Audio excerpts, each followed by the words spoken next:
You've spent a lifetime locking away your fears, tucking them into hidden drawers, muting their warnings, pretending they don't exist. Yet every time you ignore that tremor in your chest, you lose your way a little more. What if I told you that your fear is not a defect to eliminate, but the clearest compass you possess?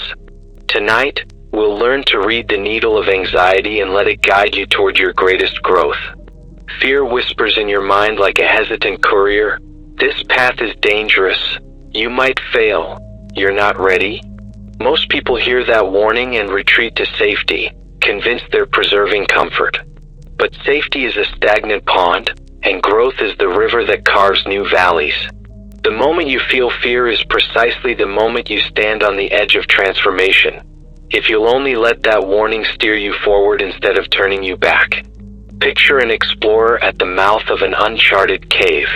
Every instinct screams to flee the darkness, to return to familiar daylight. But the call of discovery echoes from within that labyrinth, comes with fear attached. The cave's maw is both threat and invitation. To ignore your fear is to remain on the surface. To follow it is to map new realms of possibility. Notice the last time you felt that flutter of dread in your gut. What was the invitation beneath it? Perhaps it signaled a conversation you needed to have, an idea you needed to share, a new skill you needed to learn. Each pang of fear marks a threshold. Cross it and you enter a territory of opportunity masked as peril. Here is your 3-step process to let fear become your compass. 1. Label the fear. When anxiety arises, before you react, pause and name it precisely. I fear rejection. I fear embarrassment. I fear losing control. Speak it aloud or write it down. Naming is not surrender, it is acknowledgement. With each syllable, the fear shrinks from a shadowy mass to a defined coordinate on your map. 2. Ask the compass question.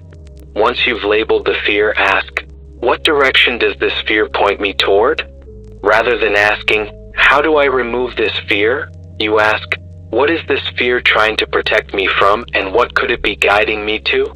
A fear of rejection may point you to speak your truth. A fear of loss may point you to treasure what you still have. A fear of failure may point you to a lesson you haven't yet learned. Let your mind rest on that question for a full breath. 3. Take one calibrated step.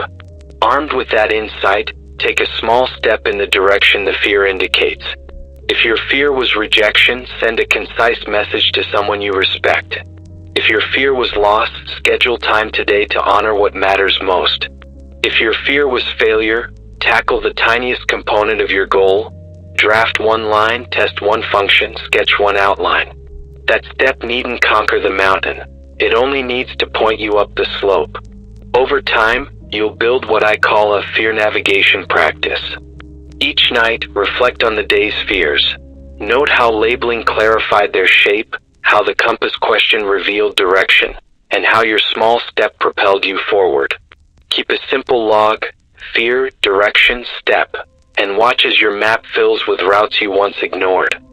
Through this practice, fear loses its power to paralyze and becomes the accelerant of your evolution. You'll find that the hottest fires forge the hardest steel, and the scariest thresholds guard the richest territories.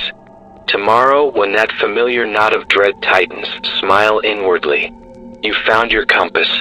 Label that fear, ask its question, and take your calibrated step. Let the parts of yourself you once hid in shadow become the signposts that guide you into the light of your own becoming.